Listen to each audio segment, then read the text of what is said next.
वैसे guys I hope you are doing well. ये Veer welcome to Stellar family. तो कैसे हो दोस्तों, मैं आशा करता हूँ शानदार तरीके से आप लोग अपनी लाइफ को एंजॉय कर रहे हो, अपनी सेहत, फैमिली और पढ़ाई का ध्यान काफी अच्छे से रख रहे हो। एक बार ये जो लाइन लिखी हुई है इनको पढ़िए और बताइए सही लिखा हुआ है या फिर आप लोग कोई डाउट लगता है इसमें।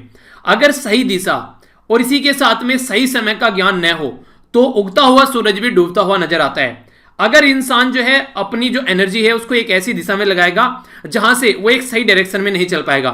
मान लीजिए आप लोगों को यहां पर एक पर्टिकुलर बिल्डिंग के अंदर जाना है, कोई काम है आप लोगों को, और इसका एक सीधा सा रास्ता है, पर किसी ने आप लोगों को पहुंचा दिया इस रास्ते पर जिससे आप लोग कहीं और निकल गए। तो एनर्जी तो आप लोग इतनी खर्च हो रही जितनी इस रास्ते पर होती, पर लेकिन आप लोग कहीं और चले गए किसी दूसरे रास्ते पर। तो इसका मतलब क्या होगा? सीधा सीधा इसका मतलब सीधा सीधा ये हो गया कि आप लोग की एक तरीके से एनर्जी जो है यहां पर वेस्ट हो गई। अगर आप लोग को यहां पर डायरेक्ट इस रास्ते तक पहुंचा दिया जाता तो काम कर कर आप लोग अपना निकल जाते और जो समय बर्बाद हुआ है उसमें कोई और भी काम आप लोग कर लेते। पर लेकिन अब यहां पर डबल समय लगेगा, एक तरीके से डबल क्या ट्रिपल टाइम समय लगेगा। यहां पर जाने का समय खराब हुआ, यहां से आने का समय खराब होगा, अब तब जाकर आप लोग यहां पर जाएंगे। तो इस तरीके से आप लोग समझ सकते हैं कि अगर सही दिशा और सही समय का ज्ञान ना हो तो बहुत सारा टाइम जो है वो बर्बाद हो जाता है। तो इसलिए अगर किसी भी एग्जाम की आप लोग को तैयारी करना है, स्टार्ट करना है, पहले उसके बारे में जान लीजिए। कोई बिजनेस स्टार्ट करना है, पहले उसके बारे में समझ लीजिए। कोई नया एक तरीके से कुछ भी ऐसा काम जो आप लोगों को नया स्टार्ट करना है उसके बारे में पहले जानिए, समझिए और उसके बाद में आगे बढ़ना स्टार्ट कीजिए। अगर रियलिटी में अपने समय और अपना जो एक तरीके से जो रिसोर्सेज है उसका सही से इस्तेमाल आप लोग करना चाहते हैं। तो एक छोटी सी बात जो मुझे आप लोगों के साथ में शेयर करनी थी और कई सारे बच्चों से मैंने पूछा भी था, तो ये सजेशन काफी अच्छा लगा मुझे। देखिए ये जो हमने नाम दिया था यहाँ पर SLV 4AM आर्मी, तो नाम आप लोगों का ये 4AM आर्मी ही रहेगा, पर लेकिन जो वीडियो है ये मैंने डिसाइड किया कि 4:30 पर ये वीडियो आया करेगी। 4:30 पर जो ये वीडियो आएगी इसका मतलब ये नहीं कि आप लोग को 4:30 बजे उठना है, ये कतई नहीं है। आप लोग को उठना 4 बजे ही है। तो 4 बजे उठकर पहले आप लोग अपना जो थोड़ा सा गुनगुना पानी पीना, अपना ब्रश वगैरह करना, फ्रेश अपन करना, अपना जो फ्रेश वगैरह होना है। इसी तरीके से जो आप लोगों के पास में अगर ये 3-4 काम निपटाने के बाद भी थोड़ा टाइम बचता है तो नेक्स्ट डे की जो वीडियो है उसको देखने से पहले थोड़ा सा आप लोग रिवीजन कर लेना और फिर एग्जैक्ट 4:30 बजे आप लोगों को वीडियो मिल जाया करेगी। यानी कि 4 बजे उठने के बाद में आप लोगों को 4:30 बजे तक अपने आप को तैयार करना है ताकि वीडियो देकर बैठ जाएं। ऐसा होता है कई सारे बच्चे उठते ही एकदम मोबाइल खोलकर बैठ जाते हैं, वो वाला चक्कर नहीं चाहिए मुझे, ठीक है। तो यहां से आप लोग की जो आंखें उस पर काफी इंपैक्ट पड़ेगा और आप लोग प्रॉपर एक तरीके से ढंग से जो यूटिलाइजेशन होना चाहिए वीडियो का वो भी ढंग से यूटिलाइज नहीं कर पा रहे हैं। तो 4:30 बजे आप लोगों को वीडियो मिलेगी, पर उठना आप लोग को 4 बजे ही है, ठीक है। तो ये 4:30 बजे इस तरीके से आप लोग अपना ढंग से टाइम को यूटिलाइज करना और जो भी वीडियो आप लोगों के पास में आती है, खासकर जो एग्जाम की तैयारी कर रहे हैं वो बच्चे अगर देखते हैं तो कॉपी और पेन लेकर हाथ में बैठा कीजिए, ठीक है। तो तभी आप लोग इसको प्रॉपर वे में सारे ज्ञान को अर्जित कर पाएंगे। तो आप लोगों को ये कैसा लगा टाइम? आई होप कि किसी को कोई प्रॉब्लम नहीं होगी। तो 4:30 बजे सही लगा, 5 बजे हालांकि बच्चों ने बोला था, पर 4:30 बजे तक आप लोग अपने आप को तैयार कर लेना, ठीक है। तो 4-4:30 बजे एग्जैक्ट आप लोग बैठ जाना ताकि आप लोग वीडियो को कंप्लीट कर सको। उठना 4 बजे ही है, ये ध्यान रखना। ये नहीं है कि मतलब 4 बजे नहीं उठना, आप तो 4:30 बजे उठेंगे और 5:30 बजे देखेंगे, तो वो चक्कर नहीं होना चाहिए। जिसको 4 बजे उठना है वो 4 बजे ही उठेगा, ठीक है। तो आई होप कि आप लोग इसको एक तरीके से पसंद कर रहे होंगे। जो चीजें मैंने आप लोगों को समझाने की कोशिश की थी वो आप लोगों के माइंड में क्लियर हो गई होंगी। तो इस तरीके से आप लोग चीजों को अच्छे से अचीव भी कर पाएंगे, ठीक है। और बाकी और भी अगर आप लोगों के माइंड में कोई डाउट हो तो कमेंट बॉक्स ओपन है, जो भी माइंड में डाउट हो नीचे कमेंट बॉक्स में जरूर बताना। तो आइए सबसे पहले आप लोगों के सामने आज का क्विज है। ये क्विज आप लोगों को फायदा पहुंचाएगा। जब आप लोग वीडियो सुनेंगे तो ये सारे क्वेश्चन के आंसर आप लोगों को वहां पर मिलेंगे। और इंडिया के अंदर किसी भी एग्जाम की अगर आप लोग तैयारी कर रहे हैं तो ये वीडियो आप लोगों को फायदा पहुंचाएगी, जिसमें करंट अफेयर पूछा जाता है, ठीक है।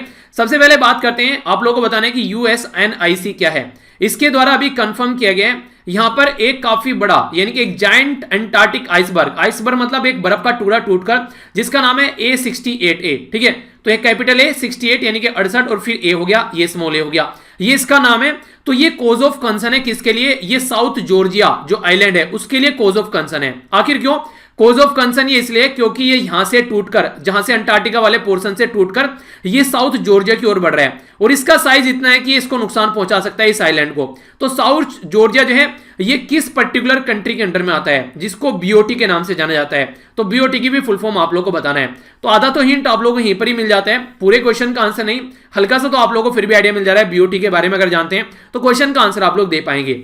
इसी के साथ में नेक्स्ट क्वेश्चन है एक वेब पोर्टल के बारे में, मोबाइल ऐप के बारे में। यहां पर वेब पोर्टल मोबाइल ऐप ई संपदा जो पोर्टल है ये लॉन्च किया गया है डायरेक्टरेट ऑफ ई स्टेट। तो ये कौन सी मिनिस्ट्री के अंडर में आता है? आखिर ये क्या है? ये काफी इंटरेस्टिंग जो न्यूज है इसको हम लोग जानेंगे डिटेल में कि इसके अंदर क्या क्या बातें की गई है। सेंटर के द्वारा नोटिफाइड किया गया चेंज किसमें? चेंज किया गया अब यहाँ पर कुछ नॉर्म्स के अंदर, जिसके चलते जो ड्राइवलेस सर्विस है वो प्रोवाइड कराई जाएगी। अगर मेट्रो के अंदर ड्राइवरलेस जो गाड़ी चलानी है मेट्रो को, तो इन रूल के अंदर चेंज करना पड़ेगा। तो उसी के बारे में बात की जा रही है। एक बात और, जिसको भी ड्राइवरलेस मेट्रो में बैठना है तो यात्री अपनी जान की स्वयं रक्षा करेगा, ठीक है, क्योंकि ड्राइवर उसमें नहीं है। देखिए ऐसा कुछ नहीं होने वाला है। बहुत सारी कंट्री ऐसी है जहां पर ड्राइवरलेस गाड़ी चल रही है, वो सारी चीजें टेक्नोलॉजी के बेस पर चलती हैं। पर हाँ ये है कि टेक्नोलॉजी पर कितने हद तक विश्वास किया जा सकता है कि उसमें कुछ गड़बड़ नहीं होगी, और कितने हद तक चीजें जो है नुकसानदेह हो सकती हैं, तो वो एक अलग बात है। पर हाँ ये है अभी यहाँ पर कि फिलहाल अभी ये टेक्नोलॉजी हमारी कंट्री में प्रॉपर में इंप्लीमेंट की जा रही है। हमारी कंट्री में जो होम सेक्रेटरी हैं, जो कि यहाँ पर जो कि यहाँ हमारी कंट्री में डीओपीटी जो है यहाँ पर आज की डेट में AK भल्ला, ठीक है, तो इनके द्वारा रिलीज किया गया है EHRMS, ठीक है। तो आप लोगों को यहाँ पर ये बताना है इसकी फुल फॉर्म क्या है, ये अभी रिसेंटली न्यूज में जानेंगे इसके बारे में। चंद्रयान 2 मिशन के बारे में आप लोगों ने सबने सुना होगा।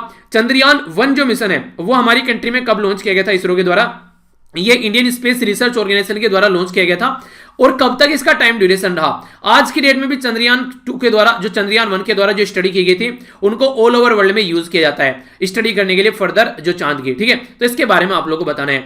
जल जीवन मिशन जो है ये इंप्लीमेंट किया जा रहा है स्टेट के द्वारा पार्टनरशिप करके प्रॉपर वे में, ताकि जो घरों में टैप वाटर टोटी वाला पानी पहुंचाया जा सके, खासकर रूरल इंडिया में। तो इसका टारगेट कब तक है, कब तक इसको पहुंचाने की बात की जा रही है, तो जल्दी ही ये टारगेट रखा गया, तो देखते हैं कब तक ये पहुंचा पाते हैं। एक इंटरेस्टिंग क्वेश्चन आप लोगों के सामने यहां पर आएगा। जो वेल मछली है वो गीत गाती है, इनके सॉन्ग गाती है, इनकी एक तरीके से कोई फ्रीक्वेंसी है यहां पर जो कि 4 किलोहर्ट्ज है, तो इस पे वो एक सॉन्ग सुनाती है। पर लेकिन ये जो सॉन्ग है ये ह्यूमन नहीं सुन पाते हैं, क्योंकि ह्यूमन यानी कि इंसानों की जो रेंज होती है सुनने की, जो ह्यूमन की रेंज होती है सुनने की, वो क्या होती है ये आप लोगों को बताना है। ये काफी इंपॉर्टेंट है और ये इस रेंज के नीचे है काफी, जिसकी वजह से ये इनऑडिबल है ह्यूमन ईयर को, यानी कि हमारे कानों को ये नहीं सुन पाती है। तो ये काफी इंटरेस्टिंग होगा, आप लोग जान पाएंगे कि हमारे कान जो है वो कितनी फ्रीक्वेंसी की रेंज को सुन पाते हैं। बहुत सारी ऐसी जो आवाज है जिसको हमारे कान नहीं सुन पाते हैं, तो इसके बारे में आप लोग काफी इंटरेस्टिंग चीजें जानेंगे लेक्चर के अंदर। तो क्या क्या करना है, 4 बजे उठ के, तो समझ में आप लोगों को आ गया है। उठकर एकदम तुरंत आप लोगों को थोड़ा सा गुनगुना पानी पीना है, ठंडी जो एक तरीके से ठंडा पानी है उससे अपनी आंखों को धुलना है। ठंडे पानी से हमेशा आंखें धुलनी चाहिए, ठीक है, और मुंह में थोड़ा पानी भरकर अगर धुलो तो ज्यादा बेटर रहेगा।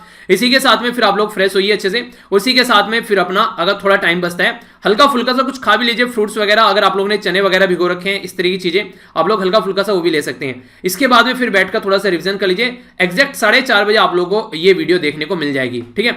तो ये पैटर्न रहने वाला है। आई होप कि आप लोग इसको एंजॉय करोगे, और देखिए कोशिश करेंगे कि आप लोग इसको एंजॉय कीजिए। जो फरवरी का महीना आएगा, फरवरी के बाद में मार्च के तकरीबन में जब मौसम और अच्छा हो जाएगा, तब इसको ऐसा नहीं है कि 4 साढ़े 4 बजे आएगी, तो 4 बजे इसको ले आएंगे फिर जब थोड़ा सा मौसम सही हो जाएगा, ठीक है। तो ये है थोड़ा सा, फिर आप लोग उस टाइम से अपने हिसाब को अरेंज कर पाना, ठीक है। आइए अब बात करते हैं इंटरेस्टिंग न्यूज के बारे में। इंटरनेशनल न्यूज है पर लेकिन काफी डिटेल में मैं इसको डिस्कस करूंगा, जिसके बेस पर आप लोग सारी चीजें अच्छे से समझ पाएंगे और थोड़ा सा इंटरेस्टिंग बातें जानेंगे जियोग्राफी और कुछ लोकेशन के बारे में। बात की जा रही है एक जाइंट अंटार्कटिका आइसबर्ग के बारे में, यानी कि काफी बड़ा एक विशाल अंटार्कटिका आइसबर्ग जिसका नाम है A68A। ये रिसेंटली अभी कॉज ऑफ कंसर्न बन गया है साउथ जॉर्जिया के लिए। अंटार्कटिका जो आप लोग अगर पृथ्वी के पास में जाएंगे तो जो पृथ्वी का नीचे वाला पोर्शन है यानी कि साउथ पोल है, उसके बारे में बात की जा रही है। यहां से एक आइसबर्ग टूटना स्टार्ट हुई, एग्जैक्ट लोकेशन आप लोगों के सामने यहां पर आप लोग इसको देख सकते हैं। ये है यहां पर A68 आइसबर्ग, ठीक है। तो यहां पर ये टूटना स्टार्ट हुई यहां पर, और टूटने के बाद में ये 2017 का फिनोमिनन है। इसका जो एरिया है लगभग 5800 स्क्वायर किलोमीटर का एरिया है, और ये टूटकर यहां से खिसकना स्टार्ट हो गया, और खिसकते खिसकते ये आगे बढ़ना स्टार्ट हुआ। तो जब टूटा तो इस तरीके इसके अंदर दरार आई थी यहां पर, ये दरारें टूटने के बाद में ये बिल्कुल ऐसे अलग हो गया, और ऐसे अलग होने के बाद में फिर ये ऐसे तैरना स्टार्ट कर दिया। और यहां से जब ये तैरना स्टार्ट कर दिया तो यहां से देखिए ये टूटा यहां से अंटार्कटिका वाले पोर्शन से, यानी कि अगर आप लोग देखेंगे यहां पर, ये आप लोग देखते हैं ये हो गया साउथ अमेरिका वाला पोर्शन, ठीक है। अभी मैप में भी दिखाऊंगा, यहां पर एग्जैक्ट आप लोग देखते हैं अंटार्कटिका इसके नीचे हो गया, तो यहां से टूटना स्टार्ट हुआ, फिर ये यहां पहुंच गया, अब यहां पहुंच गया, अब यहां पहुंच गया। तो ये जो आइसबर्ग A68A है यहां पर, ये साउथ जॉर्जिया के पास में यहां पर पहुंच रहा है। तो यहां पर ये साउथ जॉर्जिया जो है यहां पर ये आइलैंड कंट्री है, और जो कि ब्रिटिश ओवरसीज टेरिटरी है, जो मैंने आप लोगों को बोलता ना BOT, तो ब्रिटिश ओवरसीज टेरिटरी है यहां पर, यानी कि ब्रिटेन की ओवरसीज टेरिटरी है। ओवरसीज टेरिटरी क्या होती है उसके बारे में अभी आप लोगों से बात करूंगा। तो यहां पर लग रहा है कि इसको ये नुकसान पहुंचा सकते हैं आने वाले टाइम में, क्योंकि साइज में ये इससे भी बड़ा है, तो इसलिए इसके बारे में काफी सारी जो न्यूज है वो अभी यहां पर देखने को मिल रही है। फोल्क आइलैंड एक और यहां पर आप लोगों को देखने को मिलेगा, तो ये भी यहां पर यूके यानी कि ब्रिटेन की ओवरसीज टेरिटरी है, जिसके चलते यहां पर जो यूके है और अर्जेंटीना के बीच में कई बार लड़ाई भी रहती है। अर्जेंटीना इसको बोलता है कि ये मेरा एरिया है, ये अर्जेंटीना आप लोग देखते हैं, और यहां पर आप लोग कहीं वो टेरिटरी देखने को मिलेगी। अपनी कंट्री कंपेयर में जरूर आप लोग चीजें देख ले कीजिए, तभी आप लोग चीजों को ढंग से अंडरस्टैंड कर पाएंगे। अगर थोड़ा सा आप लोग इसको देखना चाहते हैं मैप के अंदर, तो ई है हमारा गोला, इस पर अगर आप लोग आएंगे थोड़ा सा नीचे को, तो यहां पर आप लोग देखिए ये यहां पर एग्जैक्ट लोकेशन, ये हो गया अंटार्कटिका साउथ पोल। ऊपर जाएंगे तो आप लोगों को नजर आएगा नॉर्थ पोल, जिसको आप लोग बोलते हैं आर्टिक ओशन, ठीक है, और ये हो गया अंटार्कटिक वाला रीजन। तो ये जो एग्जैक्ट लोकेशन आप लोग यहां पर इसको देखेगा, तो यहां से टूटना स्टार्ट हुआ है, ठीक है, तो ये एग्जैक्ट लोकेशन है यहां पर। थोड़ा सा और जूम कर लेते हैं, ये यहां से टूटना स्टार्ट हुआ और जो टूटकर पहुंच रहा है, कहां पर पहुंच रहा है, ये हो गया यहां पर साउथ जॉर्जिया, ठीक है, तो ये साउथ जॉर्जिया और इसी के साथ में साउथ सैंडविच आइलैंड्स, तो ये सी का नाम है यहां पर कंप्लीट। ये हो गया यहां पर फोल्क आइलैंड, जिसके बारे में हम लोगों ने बात की, तो ये इसको आप लोग देखते हैं, ठीक है। तो अगर आप लोग थोड़ा सा यहां पर इसके बारे में, ये पर्टिकुलर लोकेशन है, इसके बारे में याद रखिएगा, डायरेक्ट आप लोगों से मैप बेस्ड क्वेश्चन भी एग्जाम में पूछा जा सकता है। तो यहां से टूटना स्टार्ट हुआ, तो यहां पर अभी जो बात की जा रही है, ये एक तरीके से कोज ऑफ कंसर्न बन गया है, क्योंकि यहां पर साउथ अटलांटिक ओशन के अंदर यहां पर जब से टूटा है, ड्रिफ्ट होता हुआ नजर आ रहा है, और ड्रिफ्ट होता होता यहां पर साउथ जॉर्जिया के पास में पहुंच गया, जो कि ब्रिटेन की एक ओवरसीज टेरिटरी भी है।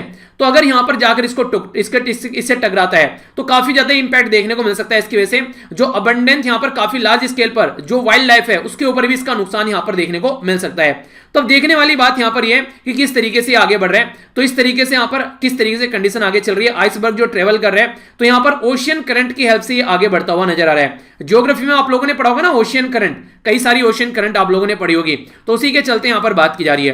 पहले आप लोग यहां पर ये देखेंगे ओवरसीज टेरिटरी क्या होती है, जिसको अभी यहां पर हम लोगों ने देखा ब्रिटेन ओवरसीज टेरिटरी। तो यहां पर टोटल मिलाकर ब्रिटेन की 14 ओवरसीज टेरिटरी हैं, 1 2 3 4 5 6 7 8 9 10 11 12 13 14, तो टोटल मिलाकर ये ब्रिटेन हो गया। इसकी 14 यानी कि 14 ओवरसीज टेरिटरी है यहां पर आज के दिन में ब्रिटेन की। ओवरसीज टेरिटरी वो होती हैं जो कि किसी पर्टिकुलर कंट्री का, वैसे तो इंटीग्रल पार्ट है कि हाँ ये इस कंट्री का पार्ट है, पर लेकिन रियलिटी में उसके साथ में वो कनेक्ट नहीं होता है, वो वाटर बॉडी से सेपरेट होता है। और मैक्सिमम ये जो एरिया होता है, ये या तो कॉलोनियल एरिया है, यानी कि एक तरीके से जब अंग्रेजों का रूल हुआ करता था ऑल ओवर वर्ल्ड में, तो उस टाइम पर यहां पर इनके द्वारा रूल किया गया, तो आज के एरिया में भी इनके कंट्रोल में है। तो या तो ऐसा देखने को मिलेगा, या फिर कोई एक सेपरेट एरिया है यहां पर, जो कि ये इनका एरिया है, जो कि इनके द्वारा पहले से ही आइडेंटिफाई किया गया कि ये हमारा एरिया है, जिसके द्वारा जिसके ऊपर इनके द्वारा रूल किया जा रहा है। तो इनडायरेक्ट वे में ओवरसीज टेरिटरी का मतलब होता है कि मेन लैंड से कहीं दूर, इस तरीके से आप लोग समझ सकते हैं, ठीक है, जैसे यहां पर आप लोग देखते हैं। तो इस तरीके से इंडियन ओशन में भी यहां पर इनकी ओवरसीज टेरिटरी है। इसका नाम क्या है ये आप लोग को बताना है, ये क्वेश्चन है आप लोगों के लिए। इंडियन ओशन में ब्रिटेन की ओवरसीज टेरिटरी कौन सी है, ये क्वेश्चन का आंसर आप लोग को देना है, ठीक है। अभी अगर यहां पर इसके बारे में थोड़ी सी और आप लोगों से मैं बात करूं, ये जो नाम यहां पर दिए जाते हैं इसके बारे में हम लोग बात करेंगे। फिलहाल ये समझिए कि यूएसए का जो नेशनल आइस सेंटर है, उसके द्वारा कंफर्म किया गया कि 2 नए आइसबर्ग ट्रेवल कर रहे हैं, जो कि A68A, ठीक है, तो ये इससे निकले हैं यहां पर, जिसका नाम है A68E और दूसरा है A68F। तो यहां पर ये जो है बेसिकली आगे चलकर नुकसान पहुंचाने वाले हैं साउथ जॉर्जिया को। South Georgia British overseas territory है, जिसका पूरा नाम है south Georgia and south sandwich island. तो याद रखिएगा साउथ जॉर्जिया और साउथ सैंडविच आइलैंड पूरा जो है यहां पर ये ब्रिटिश ओवरसीज टेरिटरी है। और जो नाम यहां पर दिए जाते हैं, तो यूएसए का नेशनल आइस सेंटर है, जिसको USNIC बोलते हैं, ये रेस्पॉन्सिबल है आइसबर्ग का नाम देने के लिए। यानी कि जो आइसबर्ग के जो नाम दिए जाते हैं, ये यूनाइटेड स्टेट ऑफ अमेरिका का नेशनल आइस सेंटर है, ठीक है, जो कि नाम देता है। तो ये भी क्वेश्चन आप लोग याद रखेगा। तो यहां से देखिए, यहां पर ये आगे आने वाले टाइम में अगर ये इसको टकराता है, तो इसके साइज का ही है लगभग, अगर यहां पर टकराता है तो इसको नुकसान पहुंचा सकता है, जो कि रिसेंटली अभी न्यूज में है। बाकी चला कहां से, टूटकर यहां से चला ये, ठीक है। तो यहां पर कौन कौन सी करंट काम करती हुई नजर आ रही है, तो ये देखिए यहां पर ये अलग अलग करंट आप लोग यहां पर देख सकते हैं। जैसे यहां पर अंटार्कटिका सर्कमपोलर हो गई यहां पर, इसी के साथ में साउथ अटलांटिका हो गई। इस तरीके से आप लोग यहां पर देखते हैं, ये जो करंट यहां पर देखने को आप लोग को मिल रही है, तो ये करंट यहां पर नुकसान पहुंचा सकती, इस करंट की वजह से यहां पर ये आगे बढ़ रहा है, जिसके चलते यहां पर ये बोला जा रहा है कि इसकी जो गति है वो बढ़ती हुई नजर आ रही है। तो डायरेक्ट आप लोगों से क्वेश्चन पूछा जा सकता है। ये पीपीटी आप लोग थोड़ा सा सेव कर लीजिएगा इसको, क्योंकि डायरेक्ट आप लोगों से क्वेश्चन पूछा जाता है कि किस एरिया में कौन सी करंट देखने को मिलती है। ओयासो, ठीक है, यहां पर OYASHIO, ओएसओ, ठीक है। तो ये पर्टिकुलर आप लोगों को जापान वाले रीजन में देखने को मिलती है। नाम से भी आप लोग देखते हैं यहां पर, जैसे यहां पर ये भी नाम हो गया यहां पर कुरेशो, ठीक है। इसी के साथ में नॉर्थ पैसिफिक यहां पर देखते हैं, अपनी कंट्री वाले रीजन में आप लोग यहां पर देखिए, ये हो गया बेसिकली, अगर इंडियन ओशन के नीचे आप लोग आएंगे, इक्वेटोरियल काउंटर, साउथ इक्वेटोरियल, ठीक है, तो नॉर्थ इक्वेटोरियल करंट, तो ये सारी आप लोगों से डायरेक्ट कई बार पास्ट में भी आप लोगों ने पुराने क्वेश्चन पेपर देखे होंगे, तो इन करंट्स के बारे में कई बार आप लोगों से पूछा गया है। तो यहां पर लोकेशन बेस्ड क्वेश्चन हो गया, कहां से निकलकर चला है, क्या क्या कंडीशन है, किसके अंडर में चीजें आ रही हैं, वो हो गया। डायरेक्ट आप लोगों से कई सारी बातें हो गई, करंट के बारे में हो गया, ब्रिटिश ओवर टेरिटरी के बारे में हो गया। तो एक ही न्यूज के अंदर आप लोगों की 5-6 चीजें कवर हो गई। ठीक है, आगे बढ़ता हूं। नेशनल लेवल की न्यूज है, इसके बारे में हम लोग जानेंगे। इंटरेस्टिंग न्यूज है, यहां पर ये बात की जा रही है ई संपदा के बारे में। पहले भी आप लोगों ने सुना होगा इसके बारे में, ई संपदा क्या है, यहां पर ये इसके बारे में हम लोग जानेंगे। तो अभी रिसेंटली यहां पर ये डायरेक्टरेट ऑफ ई स्टेट, जो कि ministry of housing and urban affair के अंडर में आता है। कौन सी ministry? Ministry of housing and urban affair. कौन है मिनिस्टर यहां पर? ये है हरदीप सिंह पुरी जी। इंडिपेंडेंट चार्ज है इनके पास में, तो याद रखिएगा हरदीप सिंह पुरी जी के अंडर में यहां पर ये। तो इनके द्वारा यहां पर नया वेब और जो मोबाइल ऐप जिसको आप लोग बोल सकते हैं, जिसका नाम रखा गया है ई संपदा। आखिर ये ई संपदा करने वाला क्या है? ई संपदा एक तरीका यहां पर सिंगल विंडो ये सर्विस प्रोवाइड कराने वाला एक यहां पर ऑनलाइन वेब पोर्टल है, जिसमें 1 लाख के करीब जो गवर्नमेंट रेजिडेंशियल एकोमोडेशन या फिर जो ऑफिसेज हैं उनका अलॉटमेंट करेगा। अगर आप लोगों से कोई पूछे कि इनका अलॉटमेंट किसके द्वारा किया जाता है, तो यहां पर डायरेक्टरेट ऑफ ई स्टेट के द्वारा किया जाता है कि कहां कहां पर किसको क्या क्या रेजिडेंशियल जो घर वगैरह मिलेंगे और किसके ऑफिस कहां कहां पर होंगे। ये अलॉटमेंट जो है गवर्नमेंट रेजिडेंशियल जो ये किसके साथ में जो ऑफिशियल एकोमोडेशन है, तो ये डायरेक्टरेट ऑफ ई स्टेट के द्वारा किया जाता है, जो कि मिनिस्ट्री ऑफ अर्बन अफेयर के अंडर में आता है। अभी रिसेंटली जो बुकिंग है 1176 के करीब यहां पर हॉलिडे होम रूम्स और इसी के साथ में वेन्यू है ये Ashoka road 5 social function ADC, जैसे इस तरीके से आप लोगों को देखने को मिलता है ना। तो ये अलग अलग, जैसे मैं आप लोगों को बताता हूं, मुझे अभी यहां पर याद आ रहा है, मैं एक बार मेंस का पेपर देने गया था यहां पर राजस्थान पीसीएस का उस टाइम पर। तो एक फ्रेंड है, वो आज की डेट में रेलवे में है, इंडियन इंजीनियरिंग सर्विसेज में गजेटेड ऑफिसर है वहां पर वो। तो उसका जो बेसिकली उसकी साइड से जो मिलता है ना कि एकोमोडेशन रहने के लिए, तो उसने मुझे बोला कि मैं वहां पर आपके लिए वो करा देता हूं, आप जाकर वहां पर रुक जाइएगा, कोई प्रॉब्लम नहीं होगी और वहां से फिर पेपर दे के आ जाना। तो ये इस तरीके से आप लोग कंडीशन देख सकते हैं, काफी सारी एकोमोडेशन की फैसिलिटी मिलती है वहां पर, रहने के लिए आप लोगों को मिलता है, इसी के साथ में कुक मिलता है आप लोगों को, जो आप लोगों की पूरी देख रेख करेगा वहां पर। तो ये सारी चीजें गवर्नमेंट की साइड से आप लोगों को प्रोवाइड कराई जाती है। तो यहां पर हालांकि मैं किसी उसके साथ में वहां पे तो नहीं पहुंच पाया जहां पे बोला था, मुझे किसी और दूसरे बंदे के साथ में वहां पर जाना था, एक और फ्रेंड था मेरा, उसका भी पेपर था, तो उसके साथ में मुझे जाना था। तो मैंने फिर मना कर दिया था उनको, पर लेकिन ये सारी फैसिलिटी आप लोगों को मिलती है। अगर गजेटेड ऑफिसर आप लोग बन जाते हैं तो ये सारी फैसिलिटीज आप लोगों को देखने को मिलती हैं, जिनको लाइफ टाइम आप लोग गवर्नमेंट के दामाद के तरीके से यूज कर सकते हैं। पर लेकिन ये फैसिलिटी इसलिए दी जाती है ताकि आप लोग काम पर फोकस कर सकें, तो इसीलिए यहां पर गवर्नमेंट इतनी अच्छी फैसिलिटीज देती है। तो ई संपदा जो है यहां पर ये एक तरीके का one nation one system provide कराने की कोशिश कर रहे हैं, जिसमें 4 वेबसाइट को इकट्ठा करके एक जगह लाने की बात की जा रही है, जिसमें GPRANIC.in, इसी के साथ में EAWS, ठीक है, तो यहां पर .nic.in, इसी के साथ में ESTATS ये .gov.in, इसी के साथ में HOLIDAY.HOMES.nic.in। तो यहां पर ये सारे हैं ये यहां पर GPRA, ये आवास, ई स्टेट, हॉलिडे होम्स .nic.in, ये सारी जो वेबसाइट है इनको इकट्ठा करके यहां पर एक जगह लाने की कोशिश की जा रही है। और 2 मोबाइल ऐप भी हैं, जिसमें एम आवास और इसी के साथ में यहां पर एम अशोका 5, इनको भी यहां पर इकट्ठा करके एक जगह लाया जा रहा है। तो ये जो यहां पर जो एक तरीके से जो डायरेक्टरेट है यहां पर ये पर्टिकुलर ई स्टेट वाला, इसके अंदर इंटीग्रेटेड वन प्लेटफॉर्म पे ऊपर इनको लाया जा रहा है, ताकि आसानी से चीजों को प्रोवाइड कराया जा सके।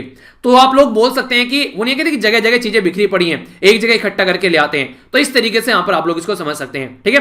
तो इंटरेस्टिंग है, थोड़ा सा याद रखेगा। आइए अब चलते हैं राज्य की ओर। राज्य की ओर चलने से पहले आप लोगों को एक चेतावनी है, फिर से बोल देता हूं कि ड्राइवर लेस गाड़ी में अगर आप लोग बैठते हैं तो अपनी जान की आप लोगों की रेस्पॉन्सिबिलिटी खुद की है, इसका कोई भी एक तरीके से दायित्व नहीं रहेगा, क्योंकि ट्रेन में कोई भी ड्राइवर नहीं रहेगा। चलिए, जो भी अच्छा टेक्नोलॉजी हमारी कंट्री में आ रही है, तो 28 दिसंबर को हमारी कंट्री में प्राइम मिनिस्टर मोदी जी के द्वारा कंट्री की फर्स्ट ड्राइवर लेस मेट्रो जो है वो स्टार्ट की गई। तो सबसे पहले चौकन्ना हो जाइए, वो नहीं कहते कि अन्ना 24 घंटे चौकन्ना, तो जो आई थिंक सुनील शेट्टी की मूवी है उसका डायलॉग है ये। तो यहां पर जो ये आज की डेट में मेजेंटा लाइन है दिल्ली मेट्रो की, तो उस पे यहां पर एक्सपेरिमेंट किया जाएगा। तो कौन यहां पर इस एरिया में रहता है तो देखकर आप लोग ट्रेवल करना। आप 38 किलोमीटर की ये लाइन है यहां पर जो बेसिकली, ठीक है, तो ये जो 38 किलोमीटर की लाइन है यहां पर लाइन 8, तो यहां पर ये मेजेंटा लाइन है जो बेसिकली आज की डेट में अगर देखिए काफी लार्ज स्केल पर जो हमारी कंट्री में नेटवर्क मेट्रो का फैल चुका है, जिसमें नोएडा हो गया, गुरुग्राम हो गया, इसी के साथ में फरीदाबाद हो गया, गाजियाबाद हो गया और यहां पर बहादुरगढ़ हो गया। तो नोएडा और गाजियाबाद तो आगे उत्तर प्रदेश के अंदर में, गुरुग्राम, फरीदाबाद और बहादुरगढ़ आगे ये हरियाणा के अंडर में, ठीक है। तो यहां पर आप लोगों को देखने को मिल रहा है कि ये पर्टिकुलर एरिया जो नेटवर्क का है काफी लार्ज स्केल पर, जिसको एनसीआर बोलते हैं ना, नेशनल कैपिटल रीजन, तो यहां पर ये फैला हुआ है। अच्छा, एक क्वेश्चन आप लोग चलिए बता दीजिए, मैं आप लोगों को पढ़ा चुका हूं, नेशनल कैपिटल रीजन में हमारी कंट्री के कितने राज्य के एरिया कवर किए गए हैं। एक तो देखिए दिल्ली हो गया यूनियन टेरिटरी, बाकी कौन कौन से स्टेट के एरिया आते हैं नेशनल कैपिटल रीजन में। कॉमन सेंस भी आप लोग यूज कर सकते हैं, जो नॉर्मली दिल्ली के आसपास वाले होंगे वही होंगे, इससे दूर का अगर ऑप्शन कोई दे तो कंफ्यूज मत होना। तो यहां पर सेंटर के द्वारा इसके लिए क्या चेंज किया जाएगा ताकि यहां पर ये ड्राइवरलेस मेट्रो चलाई जा सके। तो हमारी कंट्री में मेट्रो रेलवे जनरल रूल है 2020, तो वो उनके अंदर चेंज किया गया। उसमें यह था कि ड्राइवरलेस गाड़ी नहीं चलेगी, कोई ना कोई ड्राइवर होना चाहिए, ठीक है। तो इसमें चेंज किया जाएगा कि अब यहां पर ड्राइवरलेस गाड़ी भी हो सकती है। यानी कि जब रूल बनाए गए उस टाइम पर नहीं लग रहा था कि हाँ भैया ऐसा कुछ देखने को मिलेगा, तो अभी नए जो रूल आ रहे हैं उसमें यह बोला जाएगा कि ड्राइवरलेस गाड़ी आप लोग चला सकते हैं। इसके बेस पर यहां पर ये चीजें देखने को मिल रही है, ठीक है। तो फिर से वही बात बोलूंगा कि यात्री अपने सामान की स्वयं रक्षा करें। तो ड्राइवरलेस जो ट्रेन है यहाँ पर, ये ड्राइवरलेस ट्रेन जो है यहाँ पर ये हालांकि देखिए पहले भी एक्सपेरिमेंट किया जा चुका है। दिसंबर 2017 में 20 किलोमीटर स्ट्रेच पर जो पिंक लाइन थी वहां पर इसका एक्सपेरिमेंट किया गया था, ट्रायल के तौर पर यहाँ पर इसका यूज किया गया था। अभी फिलहाल जो बेसिकली ये मेट्रो काम करने वाली है इक्विप्ड विद यहाँ पर ये अनअटेंडेड ट्रेन ऑपरेटर, जिसको यूटीओ के नाम से आप लोग जानते हैं। इसी के साथ में कम्युनिकेशन बेस्ड ट्रेन कंट्रोल रहेगा यहाँ पर, यानी कि कोई और जैसे आप लोगों ने देखा होगा रिमोट आप लोग अगर हाथ में रखते हुए गेम वगैरह खेलते हैं तो आप लोग के हाथ में होती है, तो अब गेम चलाने वाला कितने अच्छे से वहां पर गेम चला पाता है बैठ के, उसके बेस पर यहां पर चीजें देखने को मिलेगी। ड्राइवरलेस गाड़ी का मतलब यह है कि कोई और इसको कहीं और से कंट्रोल कर रहा है। तो ड्राइवरलेस जो ट्रेन है ऑपरेशन यहां पर ये एप्लीकेबल होगा लाइन 7 और लाइन 8 पर डीएमआरसी नेटवर्क के, जो कि फेज 3 के अंडर आ रहे हैं, जिसको एक्सपेंड अभी किया जा रहा है। तो देखते हैं किस तरीके से इसका एक्सपेरिमेंट चलता है और कैसे यहां पर सक्सेस हो पाता है। तो यहां पर यह है एक नया एक्सपेरिमेंट जो कि एक भविष्य में एक अच्छा कदम आप लोग बोल सकते हैं, ठीक है। अब ये मत बोलना सर बहुत सारे ड्राइवर हैं उनकी जॉब चली जाएगी। तो इसी के चलते बहुत सारी जो नई मेट्रो निकल कर आएंगी उनको बनाने वालों को भी जॉब मिलेगी, सर्विस करने वालों को जॉब मिलेगी, ये सारी चीजों को मेंटेन रखने वालों को जॉब मिलेगी। तो बहुत सारी जॉब बढ़ती हुई है। इसी के चलते आप लोगों ने देखा होगा जब कंप्यूटर आए थे बोला गया था सारी जॉब चली जाएंगी, पर कंप्यूटर ने कितने सारे लोगों को आज जॉब दे रखी है आप लोग खुद समझ सकते हैं। आगे बात करते हैं यहाँ पर रिपोर्ट और इंडेक्स यानी कि इंडेक्सेस के बारे में, समझ लेते हैं क्या बात की जा रही है। अभी क्या है, क्या बात की जा रही है पहले आप लोग समझिए। यहां पर ये एक पर्टिकुलर टर्म यूज किया गया है EHRMS, ठीक है। इसके बारे में आप लोगों से पूछा था क्वेश्चन भी, इसको बोलते हैं electronic human resource management system, ठीक है। तो फुल फॉर्म जरूर याद रखिएगा। तो इसके बारे में बात की जा रही है हमारी कंट्री में जो होम सेक्रेटरी है आज के डेट में, जो कि डिपार्टमेंट ऑफ पर्सनल ट्रेनिंग के AK भल्लाल, ठीक है। तो यहां पर इनके द्वारा अभी एक रिपोर्ट तैयार की गई है EHRMS के बारे में, यानी कि electronic human resource management system. तो electronic human resource management system जो है यहां पर ये ministry of personnel and public grievance और पेंशन के अंडर 25 दिसंबर 2017 में यहां पर ये लॉन्च किया गया था। जैसे कि आप लोगों ने देखा होगा कुछ दिनों पहले हम लोगों ने डिस्कस किया था कि हमारी कंट्री में जो रेलवे वाला सिस्टम है वो भी यहां पर इसके ऊपर काफी फोकस दे रहा है। EHRMS जो है यहां पर इसको मानव संपदा यानी कि एक तरीके से आप लोग ह्यूमन कैपिटल के तरीके से बोल सकते हैं। ह्यूमन कैपिटल नॉर्मली होता क्या है, देखिए कैपिटल क्या होता है, कैपिटल होता है धन, यानी कि जिसको आप लोग यूज कर सकते हैं किसी और चीज के लिए, अपना पैसा कमाने के लिए। यानी कि कोई मशीन आप लोग लेकर आए, उस मशीन को आप लोग यूज कर पैसा कमा रहे हैं। आप लोग लैपटॉप लेकर आए, आप लोगों ने मोहल्ले में ले जाकर रख दिया कि भैया ये कैफे हो गया, एक ही लैपटॉप है, आप लोग आकर यहाँ पर रिजल्ट वगैरह देख सकते हैं, फॉर्म वगैरह भर सकते हैं, तो पैसे कमाना स्टार्ट कर दिए, तो ये आप लोगों के लिए कैपिटल हो गया। ऐसे ही जब इंसान है उसको अच्छी हेल्थ मिलती है, अच्छी एजुकेशन मिलती है, तो वो इंप्लॉयमेंट करने के लायक हो जाता है, तो कैपिटल बन जाता है। इस तरीके से अंडरस्टैंड कर सकते हैं। तो मोस्ट इंपोर्टेंट जो फैक्टर है गवर्नमेंट के लिए, ऑर्गेनाइजेशन के लिए, कंपनीज के लिए की है ह्यूमन का ह्यूमन कैपिटल में कन्वर्ट होना। तो इंफॉर्मेशन एंड कम्युनिकेशन टेक्नोलॉजी के बेस पर गवर्नमेंट सेक्टर एड्रेस कर रही है maximum requirement of the state government related to जो पर्सनल मैनेजमेंट होता है, ताकि चीजों को ढंग से मैनेज किया जा सके। आज की डेट में देखिए सबसे जो ज्यादा इंपॉर्टेंट है वो है कि हम लोग कुछ ऐसा सिस्टम क्रिएट करें जिसमें ह्यूमन का कम से कम इंटरफेयर हो और ज्यादा से ज्यादा जो फैसिलिटीज यहां पर दी जा सके लोगों को। तो इसके चलते एग्जैक्ट नंबर ऑफ इंप्लॉय, कौन से रिटायरमेंट का पैटर्न क्या होना है, रिक्वायरमेंट क्या है, कमिंग ईयर में प्लानिंग जो रिक्रूटमेंट की कैसे होनी चाहिए, फंड कितना रहेगा, कैसे कैसे यहां पर उसको लेकर चलना है, allocation of the surplus employ को कैसे डिपार्टमेंट, ऑर्गेनाइजेशन या स्टेट के अंदर लेकर जाना है, ACR प्रॉपर्टी जो यहां पर रिटर्न स्टेटस उसको देखने की कोशिश की जाएगी, और सीनियरिटी की लिस्ट के बारे में भी यहां पर बात की जा रही है। तो इनडायरेक्ट वे में बोले तो ये सारी चीजें जो है मैनेज की जाएगी वो EHRMS से मैनेज की जाएगी। कोई इंसान बैठकर यहां पर काम नहीं करेगा, यानी कि इलेक्ट्रॉनिक ह्यूमन रिसोर्स मैनेजमेंट किया जाएगा, इलेक्ट्रॉनिक की हेल्प से ह्यूमन रिसोर्स का मैनेजमेंट किया जाएगा। तो ई संपदा के बारे में कोई पूछे तो आप लोग इसको कंफ्यूजन में मत लीजिएगा, ठीक है। तो यहां पर इसके बारे में जरूर याद रखिएगा, किसके द्वारा ये फोकस किया जा रहा है, किसके द्वारा लॉन्च किया जा रहा है वो भी याद रखेगा, ठीक है। तो यहां पर इसके बारे में आइडिया रख सकते हैं। आइए अब आगे बढ़ते हैं। नेक्स्ट यहां पर जो न्यूज है ये साइंस एंड टेक्नोलॉजी के बारे में बात कर रही है। साइंस एंड टेक्नोलॉजी में हमारी कंट्री में जो सबसे पहले नाम आता है वो है इसरो का, यानी कि Indian Space Research Organisation ISRO, जिसके द्वारा चंद्रयान 2 मिशन लॉन्च किया गया था। अब उसके द्वारा इनिशियल जो डेटा है वो सेंड करना स्टार्ट कर दिया गया है। 22 जुलाई 2019 में हम लोगों ने ये प्रोजेक्ट लॉन्च किया था। आधा सक्सेस हुआ था, आधी चीजें नहीं हम लोग प्रॉपर में उतार पाए थे। हम लोगों ने आखिर क्या क्या यहां पर भेजा था, तो आप लोग सोचे यहां पर GSLV Mark 3 यूज किया गया था व्हीकल। डायरेक्ट क्वेश्चन पूछा जा सकता है। GSLV Mark 3 को हम लोग बाहुबली के नाम से भी जानते हैं, ठीक है। इसी के साथ में विक्रम था लैंडर, यहां पर ये लैंडर का नाम था विक्रम। इसी के साथ में लूनार ऑर्बिटर था यहां पर ये, जो कि चांद के चारों ओर घूमेगा, और प्रज्ञान रोवर था यहां पर ये। अब होना क्या था, बेसिकली हमारे द्वारा सॉफ्ट लैंडिंग कराई जानी थी लैंडर विक्रम की, यानी कि आसानी से ऐसे ऐसे जाकर उतरता और वहां पर रखा जाता, फिर इसका ढक्कन खुलता, इसमें से प्रज्ञान रोवर बाहर निकलता और चांद की सतह पर घूमता, वहां से ये डेटा को इकट्ठा करता। तो विज्ञान जो है, अब एक तरीके से जो यहां पर विक्रम जो लैंडर है, ये यहां पर इसका जो लैंडिंग होना था वो सॉफ्ट लैंडिंग नहीं हुई, वो हार्ड लैंडिंग हुई, जिसकी वजह से जाकर टकराया सरफेस पर और ये टूट गया। इसके टूटने से यहां पर इसका तो निकलना कोई एक तरीके से खत्म ही हो गया फिर। तो ये तो बेचारा वो नहीं कहते कि जैसे आप लोग समझ सकते हैं, ये बिल्कुल ऐसे था जैसे मदर है कोई प्रेग्नेंट और उसकी डेथ हो जाती है, तो बच्चा जो है वो पेट में ही एक तरीके से अनफॉर्चुनेट कंडीशन बन जाती है। तो ये काफी नुकसानदेह आप लोग देखते हैं। तो बिल्कुल ऐसी कंडीशन यहां पर देखने को मिली। तो ये इसके बाहर निकलता बाद में, पर लेकिन ये टकराने से तुरंत यही टूट गया, ठीक है। तो ये मैंने आप लोगों से शेयर भी की थी ना कि हमारे घर पर एक भैंस की डेथ हो गई थी, तो उसके पेट में लगभग 9 महीने के आसपास का उसके बीच में बच्चा था, तो उसकी वजह से यहां पर बच्चे की भी डेथ हो गई। मैंने उस टाइम पर जब देखा, जब वो लास्ट टाइम में वो तड़पता है इंसान एक तरीके जानवर जब जान जाने से, तो उसके पेट पर हाथ रखकर देखा, तो उसके मरने के बाद भी यहां पर उसके अंदर जो बच्चा था उसका जो दिल था वो लगभग 5 से 10 मिनट तक धड़कता रहा। तो इस तरीके से आप लोग समझ सकते हैं, 1-2 जान चली गई उस दिन। तो काफी बुरा लगा, काफी दुख हुआ, पर लेकिन अपने हाथ में कुछ नहीं था, जो भी कर सकते थे सारे स्टेप उठाए गए, पर लेकिन उसको बचा नहीं पाए। तो ये इस तरीके से कंडीशन आप लोग अंडरस्टैंड कर सकते हैं कि यहां पर जो ये इसके अंदर से जो रोवर निकला, तो इसके अंदर से ये रोवर निकलकर यहां पर आया, ये आना था, बेसिकली नहीं आ पाया इस कंडीशन की वजह से।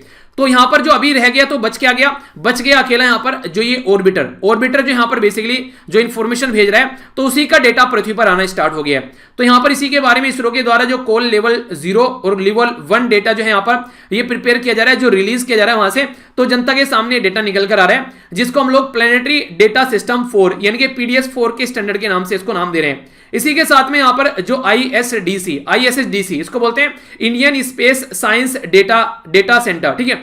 तो ये एक नोडल सेंटर है जो कि यहां पर जिसके चलते जो मिशन है, ये प्लैनेटरी मिशन जो है उसको यहां पर फोकस देकर चला जा रहा है। तो यहां पर अगर बात करें हमारी कंट्री के द्वारा जो ये डेटा इकट्ठा किया जा रहा है, तो देखते हैं इससे क्या क्या चीजें हम लोग पता लगा सकते हैं। ये जो सेंटर यहां पर बेंगलुरु के पास में आप लोग को देखने को मिलेगा, और इसी के साथ में जो यहां पर आज के दिन में पब्लिक में इस इंफॉर्मेशन को रिलीज किया जा रहा है, ताकि जनता भी इसके बारे में जान सके कि यहां पर ऐसा ऐसा डेटा हम लोग यहां पर निकाल कर लेकर आ रहे हैं। ऑर्बिटर जो है यहां पर ये जो इंजेक्ट किया गया था लूनार ऑर्बिट के अंदर सितंबर 2019 के अंदर, तो यहां पर 8 एक्सपेरिमेंट पेलोड ऋषि के अंदर और भी कई सारे परफॉर्म जो चीजें थी वो वेल परफॉर्म कर रहे हैं और सेंड कर रहे हैं डेटा पृथ्वी के पास में, यानी कि वापस धरती पर सेंड कर रहे हैं। चंद्रयान फर्स्ट जो था वो लूनार ऑर्बिट हमारा जो सेंड किया गया था, ये प्रोग्राम जिसको चंद्रयान फर्स्ट का नाम दिया गया, इसरो के द्वारा इसको लॉन्च किया गया था अक्टूबर 2008 में, फिर अगस्त 2009 तक का यहां पर इसके द्वारा काम किया गया, ठीक है। तो लगभग मोटे मोटे तौर पर आप लोग बोल सकते हैं कि अप्रोक्सीमेट 1 साल तक यहां पर इसके द्वारा काम किया गया, काफी डेटा इकट्ठा किया गया और इसी के द्वारा पता लगाया गया कि चांद पर पानी भी है। तो तभी यहां पर चीजें जो थी ऑल ओवर वर्ल्ड में और स्टडी करने का लोगों के अंदर भावनाएं जगी कि यार थोड़ा सा और जानते हैं इसके बारे में, तो वहां से चीजें निकल कर आई। तो ये बेसिक इंफॉर्मेशन है इसके बारे में जो कि आप लोग आइडिया रख सकते हैं, ठीक है। आइए आगे बढ़ता हूं। आर्ट एंड कल्चर के बारे में यहां पर बात की जा रही है। एक थोड़ी सी कंट्रोवर्सी क्रिएट हो गई है इंडियन इंस्टीट्यूट ऑफ अहमदाबाद के अंदर में। कंट्रोवर्सी क्या है, यहां पर अभी रिसेंटली एक इंपोर्टेंट लीजेंडरी अमेरिकन आर्किटेक्ट थे जिनका नाम था लुइस कान के द्वारा यहां पर कुछ स्ट्रक्चर तैयार की गई थी, तो उन स्ट्रक्चर को अभी डिमोलिश करने की बात की जा रही है। श्यान ग्रह यानी कि एक तरीके से डोरमेट्रीज थी यहां पर जो कि काफी जर्जर हालत में हो चुकी थी, तो उनको जब तोड़ने की बात आ गई तो उसके ऊपर कंट्रोवर्सी हो गई कि आखिर इनको क्यों तोड़ा जा रहा है। तो इंडियन इंस्टीट्यूट ऑफ अहमदाबाद जो है यहाँ पर इसमें एटलीस्ट 14 से 18 रूम है यहाँ पर, ये 18 में से जो 14 रूम है यहाँ पर ये लगभग 1968 में यहाँ पर, उसी के साथ में 1978 में काफी ज्यादा यहाँ पर आज के दिन इनके अंदर प्रॉब्लम देखने को मिल रही है। लीकेज इनके अंदर हो रहा है, छत की जो एक तरीके से छत में से जो पानी चूने लगा है, ठीक है, दीवार में नमी आ गई है, लीकेज हो रहा है टॉयलेट की वॉल में भी और स्लैब वगैरह में भी, तो इसके चलते यहाँ पर काफी ज्यादा ये जर्जर हालत में हो गया है। और बात करें यहां पर 2001 में जो अर्थक्वेक आया था, काफी भयंकर अर्थक्वेक जो देखने को मिला था गुजरात के अंदर में, तो उसके चलते में यहां पर अहमदाबाद में यहां पर काफी ज्यादा इसकी जो बिल्डिंग पर नुकसान लगा था। तो यहां पर इसी के चलते अब इस बिल्डिंग को तोड़ने की बात की जा रही है। तो लुइस इसाडोर कान जो थे ये 1901 से लेकर 1974 तक इनका टाइम पीरियड रहा। एक अमेरिकन आर्किटेक्ट थे यहाँ पर ये, जिनके द्वारा कई सारी चीजें तैयार की गई। Even Yale School of Architecture जो है वो यहाँ पर एक तरीके से उसमें ये प्रोफेसर भी रहे हैं। 1947 से लेकर 1957 यानी कि 10 साल तक उसमें ये सर्व भी किए हैं। तो हमारी कंट्री में ये रिलेटेड है IIM अहमदाबाद से, तो इसके चलते अभी न्यूज में आ गए हैं। 1957 में इनकी डेथ हो गई। ये प्रोफेसर थे यहाँ पर स्कूल ऑफ डिजाइन के अंदर, यूनिवर्सिटी ऑफ पेंसिल्वेनिया के अंदर। जो कान है यहाँ पर ये, जिसमें जो कान है यहाँ पर ये आज के डेट में, तो ये म्यूनामेंटल मोनोलिथिक आर्किटेक्चर के एक तरीके से ज्ञाता थे। यानी कि मोनोलिथिक का मतलब होता है कि एक पत्थर पर चीजों को क्रिएट कर देना। तो एक तरीके से अपना ही एक अलग तरीका था। जैसे कि आप लोग बोलते हैं कि आप लोगों को आज के डेट में टीचर बहुत सारे मिल जाएंगे, पर हर एक टीचर का अपना एक स्टाइल होता है। ऐसा नहीं है कि कोई टीचर बहुत ज्यादा अच्छा पढ़ा रहा है, कोई बहुत ज्यादा बेकार पढ़ा रहा है, न ऐसा भी नहीं है कि बहुत ज्यादा नॉलेज है, किसी को बहुत ज्यादा कम है। अगर कोई टीचिंग कर रहा है तो कुछ ना कुछ तो नॉलेज होगी उसको, जो टीचिंग कर रहा है। बस पढ़ाने का जो स्टैंडर्ड है वो थोड़ा डिफरेंट होगा। मैं किसी और तरीके से पढ़ा रहा हूं, दूसरे वाला किसी और तरीके से पढ़ा रहा है। नॉलेज सबको है, अपने तरीके से सब बेस्ट पढ़ाने की कोशिश करते हैं। पर लेकिन हो सकता है कि किसी का जो तरीका है बहुत ज्यादा पसंद किया जा रहा हो और किसी का तरीका बहुत ज्यादा पसंद नहीं किया जा रहा हो। तो जिसका जो तरीका है वो पसंद किया जा रहा है वो चीजें फेमस हो जाती हैं, यार ये बहुत अच्छा पढ़ाता है बंदा, ठीक है। तो इसी के तरीके जो इनका जो बिल्डिंग्स वगैरह बनाने का जो तरीका था वो काफी फेमस हो गया, वरना कारीगर तो और भी बहुत सारे थे। तो इसी के चलते यहां पर ये अपने ही टाइम के एक महान पर्सनैलिटी की कैटेगरी में आने लगे। तो मोस्ट इन्फ्लुएंस आर्किटेक्चर जो 20th सेंचुरी में हुआ करते थे उनमें से एक नाम इनका भी है। अगर आप लोगों से कोई पूछने के लिए आ जाए, कोई मैच करने के लिए आ जाए कि पर्टिकुलर पर्सन किस एरिया से कनेक्टेड है, तो कंफ्यूज मत होइएगा, तो डायरेक्ट आप लोगों से यहां पर चीजें पूछी जा सकती हैं, ठीक है। तो ये एक तरीके से आर्किटेक्चर से रिलेटेड आप लोगों के क्वेश्चन भी यहां पर बन सकते हैं, ठीक है। आइए अब आगे चलते हैं। नेक्स्ट बात करते हैं इन्वायरमेंट के बारे में। इन्वायरमेंट अच्छा रहेगा जब तक हम लोग सुधरे रहेंगे, अगर हम लोग नहीं सुधरेंगे तो इन्वायरमेंट भी बेकार हो जाएगा। तो बात करेंगे वाटर क्वालिटी के बारे में। वाटर, जल, जिसको आप लोग H2O बोलते हैं। तो जो ये वाटर होता है यहाँ पर, इसमें हाइड्रोजन और ऑक्सीजन मिलकर यहाँ पर पानी बनाते हैं। तो ये काफी इंपॉर्टेंट है हमारी बॉडी के लिए। नेशनल जल मिशन हमारी कंट्री में लाया गया ताकि हमको प्रॉपर पानी पिलाया जा सके। पर लेकिन जल पीना अपनी जगह सही है, पर लेकिन कितना शुद्ध जल पिया जा रहा है वो भी एक काफी इंपॉर्टेंट मुद्दा है। आज की डेट में बात करें तो हमारी कंट्री में पार्टनरशिप देखने को मिल रही है डिपार्टमेंट ऑफ प्रमोशन इंडस्ट्री के साथ में और इंटरनल ट्रेड, जो कि मिनिस्ट्री, जो कि यहां पर, अच्छा चलो आप लोग बताइए किस मिनिस्ट्री के अंडर में आता है ये मैंने आप लोगों को बताया भी था अभी कुछ दिनों पहले। तो इसके बारे में अगर बात करते हैं तो वाटर टेस्टिंग के बारे में यहां पर ये बात करने की कोशिश कर रहे हैं। यानी कि वाटर क्वालिटी को टेस्ट किया जाएगा जल जीवन मिशन के तहत, जो कि एक फ्लैगशिप प्रोग्राम है यहां पर गवर्नमेंट ऑफ इंडिया का। तो इसके चलते यहां पर हम लोग क्वालिटी पानी यहां पर लोगों को प्रोवाइड करा पाएंगे, जिसके तहत हमारा टारगेट भी है कि 2024 तक जो गांव के एरिया में हम लोग को टोटी का पानी यानी कि टंकी का पानी हम लोग को पहुंचाना है 2024 तक गांव में सब जगह। अगर किसी पर्टिकुलर एरिया में आप लोग गांव में हैं तो आप लोग बताइए कि आप लोग यहां पर टोटी का पानी आता है, आप लोग यहां आता है या फिर नहीं आता है। तो यहां पर जिनके गांव में नहीं आता है वहां पर 2024 तक पहुंचाया जाएगा, ठीक है। तो बता देना गांव वालों को, गांव वालों पानी आने वाला है तो इंश्योर करने की बात की जा रही है यहां पर एक तरीके से कि वेरियस जो लोकेशन है, एक तरीके से डिफरेंट जो लेवल है, अलग अलग लेवल पर जो पॉलिसी फ्रेमर है वो डिजाइन कर रहे हैं प्रोग्राम को, ताकि वाटर कंटेमिनेशन को रोका जा सके, जो काफी बड़ा इशू देखने को मिलता है। यानी कि साफ स्वच्छ पानी प्रोवाइड कराया जा सके। तो इसके चलते यहां पर हमारी कंट्री में काफी पहले 2019-20 का जो बजट प्रस्तुत किया गया था उसमें भी यहां पर बात की गई कि पाइप वाटर प्रोवाइड कराया जाएगा 2024 तक। इंटीग्रेटेड जो डिमांड है सप्लाई साइड पर उसको भी मैनेज किया जाएगा प्रॉपर एरिया में, लोकल लेवल पर। इसी के साथ में यहां पर सेंट्रल स्टेट गवर्नमेंट मिलकर काम करेंगे।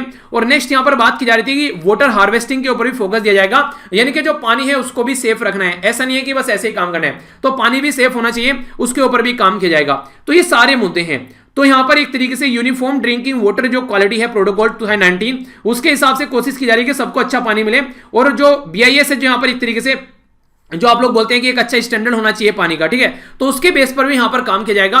तो इसके चलते देखिए सबसे बड़ी बात यह कि पानी को अगर आज के डेट में आप लोग देखते हैं ना तो बहुत सारी बीमारी होती हैं, उसको चलते से आप लोगों को नुकसान पहुंचने के चांसेस रहते हैं। तो इसी के चलते जो ब्यूरो ऑफ इंडियन स्टैंडर्ड है उसके बारे में बात करें तो IS 10500 ये 2012 का जो स्टैंडर्ड है उसके बेस पर यहां पर बात की जा रही है कि ये पानी का लेवल आप लोगों को देखने को मिलेगा। तो जो सैंपल इकट्ठा किया जाएगा फिर उसको इस तरीके से यहां पर चेक किया जाएगा, ये एक एनालिसिस किया जाएगा इसका, फिर इस तरीके से रिग्रेस रिव्यू किया जाएगा, फिर ट्रांसपेरेंसी और रिपोर्टिंग की जाएगी, फिर ऑनगोइंग मॉनिटरिंग इन्वेस्टिगेशन किया जाएगा, उसके बाद में फिर पानी जो है लोगों तक पहुंचाया जाएगा। अब ये होगा या नहीं होगा, ये टेस्टिंग होगी या नहीं होगी, वो आगे देखने को मिलेगी। फिलहाल ये प्रोसीजर है, पर लेकिन कितने अच्छे लेवल पर इंप्लीमेंट कर पाते हैं तो सोचने वाली बात है।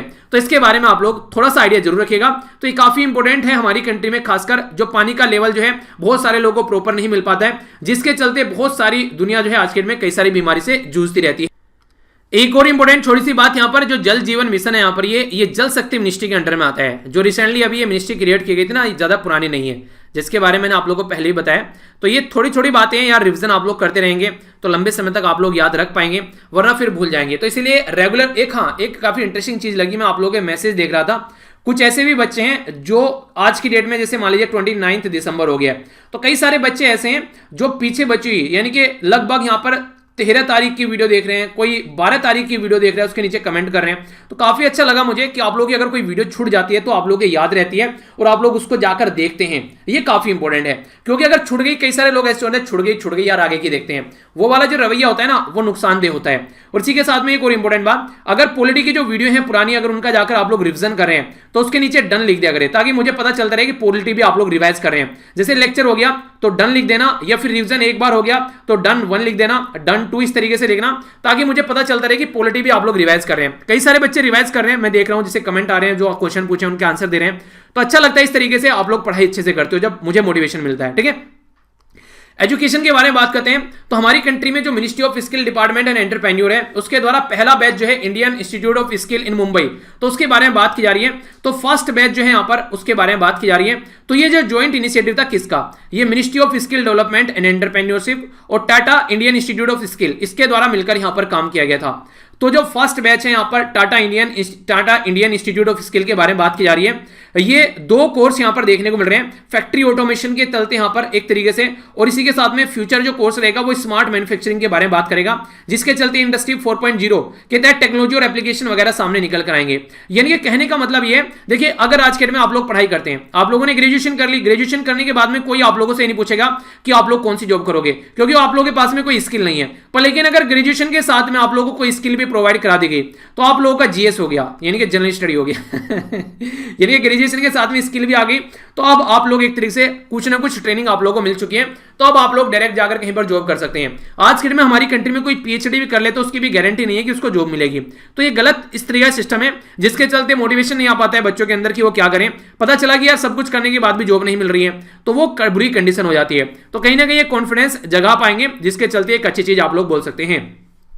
आज की one of the my favourite news आप लोग इसको बोल सकते हैं जो मुझे काफी इंटरेस्टिंग लगी पर्सनली। ये बात की जा रही है अभी रिसेंटली एक स्टडी के बारे में, इंडेंजर्ड जो स्पीसीज है रिसर्च के बारे में बात की जा रही है। एक पेपर पब्लिश किया गया जिसमें कई सारी जो आज के डेट में वेल जो मछली है वो सॉन्ग सुनाती हुई पकड़ी गई, मतलब एक तरह से गाने गा रही थी। ठीक है, तो ये पकड़ी नहीं गई, बेसिकली इनको आइडेंटिफाई किया गया। तो ये पॉपुलरली अगर आप लोग देखिए काफी सारी जो वेल हैं वो सॉन्ग गाती हैं। एक तरीके से सॉन्ग गाने का मतलब ये नहीं कि गाने सुनाती हैं, इनका मतलब है कि अपने आप में ये बातें करती हैं। और बातें करने का मतलब क्या है, बातें करने का मतलब ये कि एक दूसरे को सिग्नल सेंड करते हैं कि हाँ भैया सही डायरेक्शन में जा रहे हैं, यहाँ पर माल पानी है, यहाँ पर पार्टी करेंगे, आगे कोई डेंजर खतरा तो नहीं है, वो सारी चीजें देखेंगे। तो इस तरीके से आप लोग बोल सकते हैं। तो एक तरीके से जैसे फिल्म के अंदर सॉन्ग होते हैं ना, तो वैसा कोई सॉन्ग नहीं है यहाँ पर कि धिनताना धिनताना चल रहा है इनके सिग्नल सेंड करने का तरीका है ये। तो रिसर्चर जो है उनके द्वारा रिकॉर्ड किया गया कि ओमन वाले रीजन में, जो ओमन अभी हम लोग मैप में देखेंगे कि आप लोग देख ही लो पहले ये यहाँ पर अपनी प्यारी कंट्री है, यहाँ से आप लोग देखिए ये हो गया ओमन। ठीक है, तो इसके बारे में बात की जा रही है, अभी और भी दिखाऊंगा और क्या क्या बातें हैं ओमन वाले रीजन में। और इसी के साथ में मेडागास्कर वाले रीजन में, साउथ वेस्टर्न इंडियन ओशन के पास में। मेडागास्कर रीजन कहां पर हो गया, ये हो गया मेडागास्कर रीजन, यहाँ पर हो गया मोजाम्बिक। ठीक है, और यहाँ पर इसी के साथ में हो गया यहाँ पर हो गया ये हो गया चागोस आर्कियोपेलिगो। ठीक है, तो एक आइलैंड का ग्रुप आप लोग जिसको बोल सकते हैं। तो इस पर्टिकुलर एरिया के बारे में बात की जा रही है। तो यहाँ पर कई सारी मछली पाई गई हैं। ठीक है, तो जो एक तरीके से इस तरीके सिग्नल सेंड करती है, इनको आइडेंटिफाई किया गया है वेस्टर्न अरेबियन सी के अंदर में। इसी के साथ में इनको यहाँ पर नॉर्थ वेस्ट इंडियन ओशन के नाम से भी जाना जाता है इस पर्टिकुलर रीजन में। तो रिसर्चर के द्वारा बोला गया यहाँ पर एक तो ब्रेड और इसी के साथ में व्हेल, ये एक तरीके से व्हेल का ही एक दूसरा वर्जन आप लोग बोल सकते हैं। ये 2 स्पीसीज है जो ओमन वाले रीजन में प्रीवियसली यहाँ पर आइडेंटिफाई की गई थी प्रीवियसली, जो कि गाना गाती हुई पाई गई हैं। तो वेल जो है वो क्या करती हैं, वो एक तरीके से सिग्नल सेंड करती हैं, जिसमें यहाँ पर बालीन वेल भी है एक। सारी वेल नहीं करती हैं ऐसे, अगर आप लोग बोले सारी वेल इसी तरीके से ये एक्टिविटी करती हुई पाई गई है, नहीं सारी वेल ऐसी नहीं पाई गई है। तो बालीन वेल भी यहाँ पर देखने को मिली है जो कि गाना गाती हैं। तो एक कम्युनिकेट करते हैं और सोशलाइज एक तरीके से आपस में बातें करते हैं, जैसे कि आप लोग क्लिक या फिर विसल सिटी की आवाज या फिर पल्सेस कॉल यहाँ पर ये देते हैं, जिसके चलते अपनी सराउंडिंग में एक दूसरे को भी आइडेंटिफाई करते हैं और आगे कोई ऑब्जेक्ट तो नहीं है और उस ऑब्जेक्ट की शेप कैसी है, तो ये इनके सिग्नल देने का तरीका है। ये जो सिग्नल इनके द्वारा दिए जाते हैं ये एक तरीके से आप लोग सोच सकते हैं कि एक तरीके से इनकी सोशल एक्टिविटी की कैटेगरी में भी आते हैं, जो सीटी बजाती हैं विसल या फिर पल्सी जो भी निकल कर आती हैं। ठीक है, तो उसके बारे में बातें करते हैं। एक तरीके से एक दूसरे से, हाँ भैया आगे रास्ता साफ है, ठीक है आगे बढ़ सकते हैं, आगे शिकार है, ऐसा कुछ कर सकते हैं, तो वो सारी चीजें। तो 6 से लेके 35 मिनट तक यहां पर ये सिग्नल सेंड कर सकते हैं। और कहीं कहीं तो ऐसा भी माना गया है कि इंडिविजुअल व्हेल जो है 22 घंटे तक भी यहां पर एक तरीके से ऐसे सिग्नल सेंड कर सकती है, ऐसे गाने गा सकती है। पर इंटरेस्टिंग चीज यहां पर यह है कि ये 4 किलोहर्ट्ज जो फ्रीक्वेंसी है उसके नीचे ये इनके सिग्नल रहते हैं, जिसकी वजह से जो ह्यूमन यानी कि इंसान जो है उनके कान इनको नहीं सुन पाते हैं। हमारे कान का जो सुनने का जो बेसिकली फोकस रहता है उसमें अगर बात करें, ये 20 हर्ट्ज से लेके ये यहां पर 20 हर्ट्ज से लेके ये 20 किलो हर्ट्ज तक आप लोगों को नॉर्मली देखने को मिलती है। तो यहां पर ये जो है यहां पर इसको नॉर्मली कई बार नहीं सुन पाते हैं, ऐसी एक्टिविटी देखने को मिलती है। देखिए ऐसा होता है कुछ स्पेशल जो साउंड्स होती है उनको आप लोग एक तरीके से वो नहीं कहते कि आप लोग सुन पाएंगे, पर लेकिन स्पेशल डिवाइस की हेल्प से आप लोगों को सुनना पड़ेगा। बाकी ये पर्टिकुलर रीजन है आप लोगों के सामने। यहाँ पर ये चारगोज आर्कियोपेलिगो हो गया, यहाँ पर ये मालदीव हो गया, सिसल्स हो गया, मॉरिशस हो गया, इंडियन ओशन में मेडागास्कर हो गया। तो ये जरूर मैप आप लोग अच्छे से देखा कीजिए अगर कुछ भी ऐसा आप लोगों के सामने आता है तो, ठीक है। आइए अब बात करते हैं पर्सन इन न्यूज के बारे में। यहाँ पर है SR फारूकी। SR फारूकी साहब जो है उनका रिसेंटली अभी निधन हो गया है। ये काफी इंपॉर्टेंट पर्सनैलिटी थे, एक इंडियन पोएट थे और उर्दू क्रिटिक थे और इसी के साथ में थ्योरिस्ट यानी कि उर्दू लैंग्वेज के ज्ञाता आप लोग बोल सकते हैं, खासकर क्रिटिक थे। ये यहाँ पर जो इनके बारे में बात करें तो इनके द्वारा यहाँ पर काफी अच्छी एक्टिविटी की गई, जिसके चलते इनको सारावती यहाँ पर बात की जा रही है, सारस्वती जो सम्मान था ये इनको दिया गया 1996 में, और ऑनर पद्मश्री से इनको 2009 में नवाजा गया।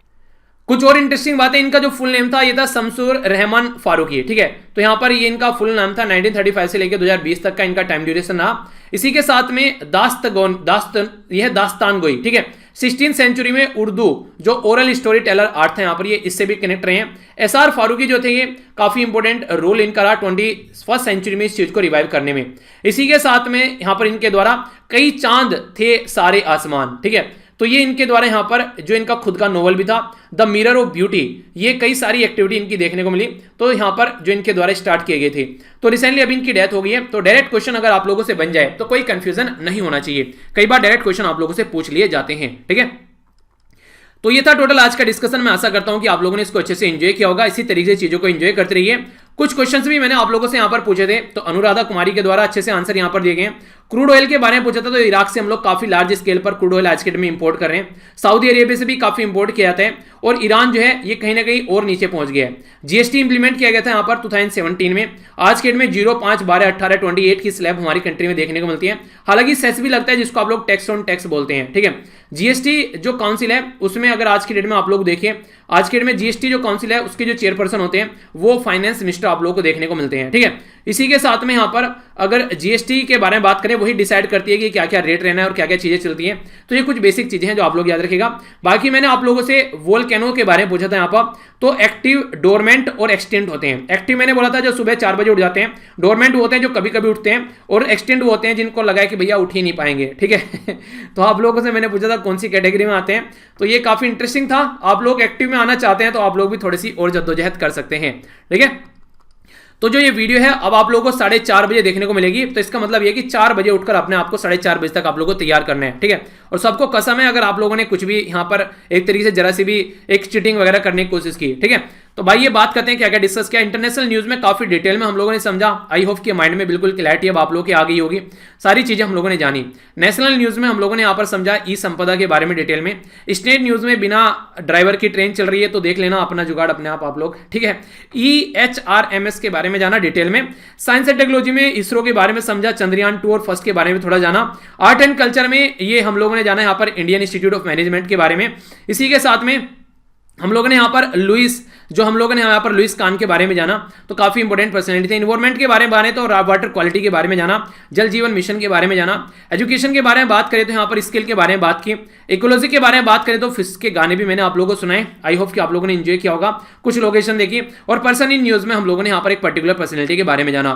तो ये था टोटल आज का डिस्कशन। मैं आशा करता हूँ कि आप लोगों ने इसको अच्छे से एंजॉय किया होगा। अगर वास्तव में ही एंजॉय किया है तो जो क्वेश्चन पूछने जा रहा हूं अब इनका आंसर देना। USNIC की फुल फॉर्म क्या है। नेक्स्ट यहां पर बात की जा रही है BOT, ये क्या है, यहां पर कौन सी मिनिस्ट्री के अंडर आता है। ई संपदा, ये बताना है। EHRMS क्या है, ये आप लोगों को बताना है। चंद्रयान फर्स्ट कब लॉन्च किया गया था और फाइनल डेस्टिनेशन इसका कब तक देखने को मिला। कौन सी जो यहां पर टारगेट है यहां पर कब तक का रूरल गांव में जो टैप वाटर प्रोवाइड कराने का, तो ये कौन सी मिनिस्ट्री के अंडर में आता है ये भी आप लोग बता सकते हैं। यहां पर जो ह्यूमन की हियरिंग जो फ्रीक्वेंसी होती है और ये एक तरीके से उसके बारे में आप लोगों को बताना है, ठीक है। तो ये क्वेश्चन है जिनके आंसर आप लोगों को देने हैं। आइए अब थोड़ा सा रिवीजन भी यहां पर कर लेते हैं जो कल हम लोगों ने देखा था। यहां पर क्वेश्चन था कि China United state of America को कब तक ओवरटेक करने वाला है, वर्ल्ड की सबसे बड़ी इकोनॉमी बनने के जो एक तरीके से फिराक में है चाइना, और इंडिया जो है वो कब यहां पर वर्ल्ड की तीसरी सबसे बड़ी इकोनॉमी बनेगा, ये बताना है। KA226T यानी कि K226T ये हेलीकॉप्टर किस कंट्री का है? हमारी कंट्री में चेतक और एक और हेलीकॉप्टर को ये रिप्लेस करने वाला है, तो उसका नाम भी आप लोग बताइए। कितने लाइट ईयर दूर है जो नया अभी हमारी जो बेसिकली गैलेक्सी है उससे एक नया सिस्टम हम लोगों ने खोजा है, ये आप लोगों से पूछा था। IIT दिल्ली के वो पर्सनैलिटी कौन है जिनकी अध्यक्षता में कमेटी बनाई गई जिसमें फैकल्टी रिजर्वेशन के बारे में बात की गई थी। इसी के साथ में यहां पर बताना था कौन सी कंपनी हमारी कंट्री में ऐसी पहली बार जो घर पर भी अगर किसी के साथ में डोमेस्टिक एब्यूज हो रहा है किसी पर्सन के साथ में, उसके लिए इनके द्वारा अभी कुछ यहां पर चीजें इंप्लीमेंट करने की बात की जा रही है। कोरोना वायरस का एक नया वर्जन अभी आप लोगों को देखने को मिला कौन सी कंट्री में, और N50YT के बारे में भी हम लोगों ने डिस्कस किया था, ठीक है। तो रिवीजन आप लोग कर लीजिए। तो यूएसए और चाइना, यूएसए दूसरे नंबर पर, चाइना पहले नंबर पर पहुंच जाएगा 2028 में, और 2030 में इंडिया तीसरे नंबर पर। पहले पर हो गया चाइना, दूसरे पर हो गया यूएसए, तीसरे पर हो गया इंडिया, चौथे पर हो गया जापान। तो ये 4 टॉप कंट्री रहने वाली यहां पर इकोनॉमी के पॉइंट ऑफ से बात करें तो, ठीक है। जर्मनी 5वें नंबर पर और यूके रहेगा 6ठे नंबर पर। रसिया से खरीद रहे हैं हम लोग यहां पर KA226T जो कि काफी डिले चल रहा है। ये हमारी कंट्री में चीता और चेतक को रिप्लेस करेगा जो आर्मी एयरफोर्स के हेलीकॉप्टर हैं, काफी पुराने हो गए। इसी के साथ में 51 लाइट ईयर अभी है। मैंने लाइट ईयर का बताया था, एक लाइट ईयर कितने किलोमीटर के करीब होता है, ये आप लोग बताइए। वी राम गोपाल राव के बारे में हम लोगों ने बात की थी, मैंने कहा था रामू की आग, ठीक है, तो याद रखना, भूल मत जाना एग्जाम में, ठीक है। हिंदुस्तान यूनिलीवर के बारे में बात की थी जिसको HUL से बोलते हैं। ये घर में भी अगर किसी के साथ में कुछ गलत हो रहा है तो उसका भी रेस्पॉन्सिबिलिटी ले रहे हैं। यूके वो कंट्री है जिसमें कोरोना का नया वर्जन अभी देखने को मिला। तो ये था आज का डिस्कशन। मैं आशा करता हूं कि आप लोगों ने इसको अच्छे से एंजॉय किया होगा। यहां से जाकर आप लोग PDF डाउनलोड कर लीजिएगा। अगर कोई भी आप लोगों को वीडियो का नोटिफिकेशन नहीं आता है तो भी आप लोग यहां पर कनेक्ट हो सकते हैं। 1,20,000 से ज्यादा मेंबर यहां पर जुड़े हुए हैं, आप लोग भी इसका पार्ट बन सकते हैं। किसी को फायदा हो रहा होगा तभी यहां पर जुड़े हैं, तो आप लोग भी कोई भी वीडियो आप लोग की मिस नहीं होगी। ट्विटर, इंस्टाग्राम, फेसबुक पर आप लोग कनेक्ट हो सकते हैं अगर ऑलरेडी यहां पर हैं। तो वही बात है कि candle lose nothing by lightning the another candle. Be happy, share and help each other. इससे क्या होगा कि आप लोगों को फायदा मिलेगा, आप लोगों की सोसाइटी भी और प्रोडक्टिव सोसाइटी बनेगी। अगर वीडियो में कहीं भी लगा है कि यार ये चीज नहीं होनी चाहिए थी तो डिसलाइक करना वीडियो को, और कमेंट बॉक्स में बताना डिसलाइक क्यों किया ताकि उसको इंप्रूव किया जा सके। यानी कि फीडबैक जरूर आप लोगों को देना है। और लाइक जो भी करते हैं वीडियो को वही आप लोगों का रोल नंबर होता है। जिस टाइम पर आप लोगों ने वीडियो को लाइक किया वही एक तरीके से रोल नंबर भी आप लोग काउंट कर सकते हैं अपना। तो एक तरीके से जैसे क्लास में नहीं होता है अटेंडेंस देना, तो ये अटेंडेंस भी आप लोग दे सकते हैं अगर आप लोगों को लगता है तो मिलता हूं नेक्स्ट लेक्चर में। बड़ों को नमस्ते, छोटों को प्यार, छोटी सी लाइफ एंजॉय करो यार। तब तक के लिए जय हिंद। और हाँ, 4:30 बजे वाला आइडिया कैसा है उसके लिए तैयार रहा करो, ठीक है। तो मिलता हूं नेक्स्ट लेक्चर में, तब तक के लिए जय हिंद।